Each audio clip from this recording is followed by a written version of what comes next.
सबसे पहले अब शुरुआत करते हैं एशियाई बाजारों से। और आज हम देख रहे हैं काफी मिली-जुली शुरुआत होते हुए नजर आ रही है एशियन मार्केट की। एक्सजीएक्स निफ्टी लेकिन 100 अंक ऊपर दिखाई दे रहा है। 17,000 के ऊपर के लेवल्स इस वक्त देखने को मिल रहे हैं एक्सजीएक्स निफ्टी में। अच्छी मजबूत शुरुआत इस वक्त यहां पर दिखाई दे रही है। जापान के बाजार भी हरे निशान में ही है, करीब 70 अंक ऊपर है इस वक्त। लेकिन बाकी मार्केट अगर देखेंगे, हांगकांग के बाजार ये लाल निशान में है, करीब 350 अंकों की कमजोरी यहां पर देखने को मिल रही है।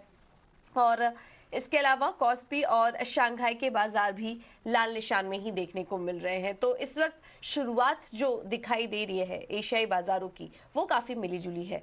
अब ग्लोबल मार्केट्स को देखेंगे तो हमने देखा कि यहाँ पर भी काफी मिला जुला कारोबार होते हुए दिखाई दिया। शुरुआत सबसे पहले अमेरिकी बाजारों से करें तो हमने देखा कि बैंकिंग सेक्टर से जुड़ी जो दिक्कतें थी, जो अपडेट्स आ रहे थे, वही ग्लोबल मार्केट पर हावी रहा। उसका असर हमने यूरोपियन बाजार में भी देखा, अमेरिकी बाजारों में भी देखा, बॉन्ड मार्केट और कमोडिटी मार्केट में भी देखा।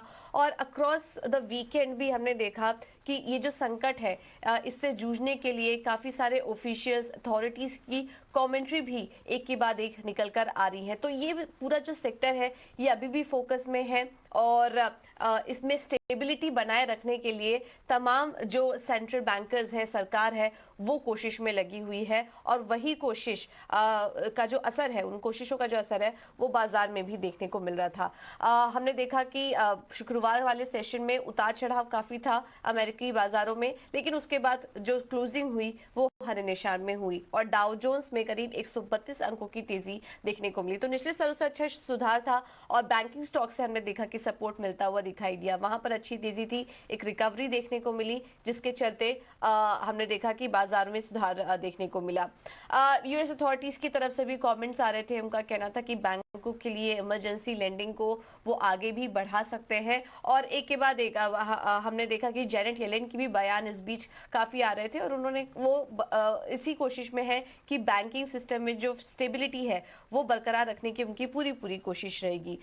लेकिन इस बीच डालस में फेड मीटिंग सर्वे और फेड गवर्नमेंट फिलिप जेफरसन की भी कमेंट्री आज निकल कर आएगी, तो उस पर भी हमारी नजर रहेगी कि किस तरह के व्यूज यहाँ पर निकल कर आ रहे हैं, फेड के आगे की रणनीति क्या हो सकती है, इन तमाम बातों पर हमारी नजर रहेगी। हालांकि हाल फिलहाल हमने ओवर द वीकेंड एक और इवेंट देखा, ड्यूश बैंक में भी डिफॉल्ट की खबरें आई, उसके चलते बैंकिंग सेक्टर को लेकर चिंता बरकरार है, बनी हुई है। और इस बीच आईएमएफ के भी तरफ से बयान आया और उन्होंने कहा कि फाइनेंशियल स्टेबिलिटी के लिए अब जोखिम बढ़ता हुआ नजर आ रहा है, इसमें सतर्क रहने की जरूरत है। और इस चीज को हमारे वित्त मंत्री ने भी ओवर द वीकेंड हाईलाइट किया और बैंकों के साथ बैठक की। तो इसको लेकर चर्चा अभी तमाम देशों में जारी है। तो ये जो बैंकिंग सेक्टर से जुड़े जो डेवलपमेंट हो रहे हैं, अपडेट्स आ रहे हैं, उस पर अभी फिलहाल दुनिया भर की बाजारों की नजर है और नर्वसनेस दिखाई दे रहा है। यूरोप बाजार पर आए तो यहाँ पर भी हमने देखा कि दबाव था, बैंकिंग शेयरों में भारी गिरावट देखने को मिली। लेकिन इस बीच ईसीबी प्रेसिडेंट के भी बयान आए, यहाँ पर क्रिस्टीन लगार्ड का कहना था कि लिक्विडिटी और कैपिटल की स्थिति मजबूत है, वहां पे कोई दिक्कत नजर नहीं आ रही है। तो जब उनके बयान आए तो हमने देखा कि निश्चित स्तरों से वहां पर भी सुधार देखने को मिला। अब आते हैं कमोडिटीज पर और बॉन्ड मार्केट पर। तो यहाँ पर भी चीजें थोड़ी कॉशियस ही थी। बॉन्ड यील्ड्स हम देख रहे हैं अभी भी 3.3 पास बरकरार है। डॉलर इंडेक्स में हल्की तेजी आई। सोने में ऊपरी स्तरों से हल्की नरमी जरूर आई, लेकिन इन्वेस्टर्स का कहना है कि यहाँ पर आगे भी तेजी बनी रह सकती है, जिस तरह से बाकी मार्केट्स में रिस्क बढ़ते हुए नजर आ रहे हैं। तो सोने में उतार चढ़ाव बना हुआ था। कच्चा तेल हमने देखा ये $75 के पास है, उसको तोड़ने की भी कोशिश की, लेकिन फिलहाल $75 के लेवल्स मेंटेन दिखाई दे रहे हैं इस वक्त कच्चे तेल में। तो ओवरऑल अगर बात करें तो काफी मिक्स्ड क्यूज है, बाजार इस वक्त कॉशियस नजर आ रहा है और तमाम ग्लोबल मार्केट की नजर इस वक्त यही टिकी हुई है कि आने वाले समय में फाइनेंशियल स्टेबिलिटी, बैंकिंग सेक्टर को लेकर किस तरह के यहाँ पर डेवलपमेंट होते हुए नजर आते हैं। तो इस पर हमारी नजर बनी रहेगी। लेकिन अब कुछ और भी अपडेट्स ले लें। एफआईआईज और डीआईएस के बाद बात करेंगे कि आज भारतीय बाजारों में क्या रणनीति अपना के चले। एफआईआईज और डीआईएस के अगर आंकड़े देखें तो यहाँ पर बिकवाली का ही आंकड़ा है। कैश मार्केट में एफआईआईज ने 1720 करोड़ की बिकवाली करके गए, लेकिन डीआईएस की तरफ से देख रहे हैं कि हम लगातार खरीदारी देखने को मिल रही है और 2555 करोड़ की खरीदारी का आंकड़ा डीआईएस की तरफ से नजर आ रहा है कैश मार्केट में। इंडेक्स फ्यूचर में 213 करोड़ की खरीदारी है और इंडेक्स ऑप्शन में भी 3732 करोड़ की खरीदारी का आंकड़ा है एफआईआईस का। तो यहाँ पे भी जो आंकड़े हैं वो भी मिले जुले नजर आ रहे हैं। अब आगे बढ़ते हैं और अब आप बात करते हैं भारतीय बाजारों की। तो ये जो तमाम क्यूज इस पर दिख रहे हैं उनको देखते हुए आज निफ्टी और बैंक निफ्टी में क्या रणनीति अपना के चले, ये डिस्कस करने के लिए हमारे साथ वेलिगेयर ब्रोकिंग के अजीत मिश्रा जुड़ चुके हैं। Ajit, good morning, thank you so much इटीना स्वदेश को समय देने के लिए। फाइनेंशियल ईयर एंड होने वाला है और इस हफ्ते अब एक्सपायरी भी होने जा रही है। इसको देखते हुए क्या रणनीति अपना के चले भारतीय बाजारों में, कौन से लेवल्स आप वॉच करेंगे? गुड मॉर्निंग पूजा। पूजा देखिए 3 हफ्ते हो चुके हैं लगातार गिरावट के, और जिस तरीके से हमने देखा कि फ्राइडे का सेशन एंड हुआ वो एक अच्छा एंड मैं नहीं कहूँगा, कंसिडरिंग कि हम कहीं ना कहीं एक एंटिसिपेट कर रहे थे कि एक रिकवरी एक्सटेंड करेगी, 17,200 के ऊपर आप निकलेंगे। बट जिस तरीके से गिरावट आई है, इंडिकेशन यही है कि आप इस रेंज में जो 16,800 17,200 ब्रॉडली इसी रेंज में आप ट्रेड करने वाले हैं। तो अगर आपको लोअर बैंड के पास मिलता है तो वहाँ पे आपको बाइंग के लिए देखना चाहिए। तो 16,800 16,640 ये मेजर सपोर्ट एरिया की ट्रैक करेंगे। वहीं पे 17,070 से लेकर 17,200 का जोन है, ये रेजिस्टेंस ट्रैक करेगा।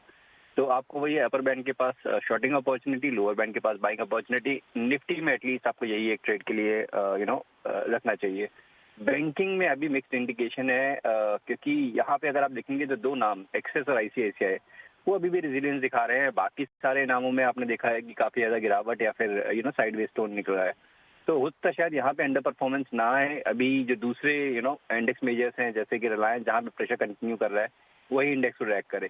बट यहाँ पे भी आपको नजर रखना है कि 38,950 का लेवल और उसके बाद 38,600 का जोन, ये डिफेंड होना जरूरी है। तो यहाँ पे अभी भी देखिए कंपैरेटिवली बेटर पिक्चर है, बट क्योंकि इंडेक्स का टोन डाउन है, यहाँ पे भी सेल ऑन राइज की रिकमेंडेशन होगी। तो 39,800 के पास अगर आपको मिलता है बैंक निफ्टी इंडेक्स, तो वहाँ पर शॉर्टिंग की अपॉर्चुनिटी ढूंढे 40,100 के स्टॉप लॉस के साथ। ठीक है। तो शॉर्ट करने की अपॉर्चुनिटी इस वक्त बाजार दे रहा है। निफ्टी के लिए भी इंपॉर्टेंट सपोर्ट और रेजिस्टेंस लेवल आपको बता दिए हैं और बैंक निफ्टी में भी 40,100 के आसपास अगर दिखाई दे तो वहां पर आप बिग वाली का रणनीति अपना सकते हैं। इसके अलावा अजीत, स्टॉक स्पेसिफिक रिकमेंडेशन क्या होगी? व्हेन इट कम्स सेक्टर्स, केवल डिफेंसिव फार्मा और एफएमसीजी ही पॉजिटिव टोन के साथ बंद हो पाए। और जिस तरीके से पोजीशनिंग है, एंटिसिपेशन ये है कि शायद इस हफ्ते भी वो आपको पॉजिटिव टोन के साथ नजर आए। तो अगर आप बाइंग के लिए अपॉर्चुनिटी देख रहे हैं तो फार्मा मेरे सबसे एक बेटर कैंडिडेट है। वहाँ पे सिप्ला काफी अच्छी गिरावट के बाद एक रिकवरी के लिए तैयार है। तो मुझे लगता है नियर टर्म में करीब 900 के लेवल्स आपको देख सकते हैं। इसमें 865 के स्टॉप लॉस के साथ आप उसको लॉन्ग कर सकते हैं। वहीं पे जीएनएस से ये स्टॉक काफी टाइम से एक नेगेटिव टोन के साथ ट्रेड कर रहा है। इनफैक्ट एक सपोर्ट एरिया को पेनिट्रेट कर दिया है इसने, क्रूशियल सपोर्ट वीकली चार्ट्स पे। तो यहाँ पे उसका प्रेशर देखने को बढ़ते हुए मिले। 490 के स्टॉप लॉस के साथ 528 तक के स्टॉप लॉस के साथ 490 के टारगेट्स के लिए आप उसको शॉर्ट कर सकते हैं।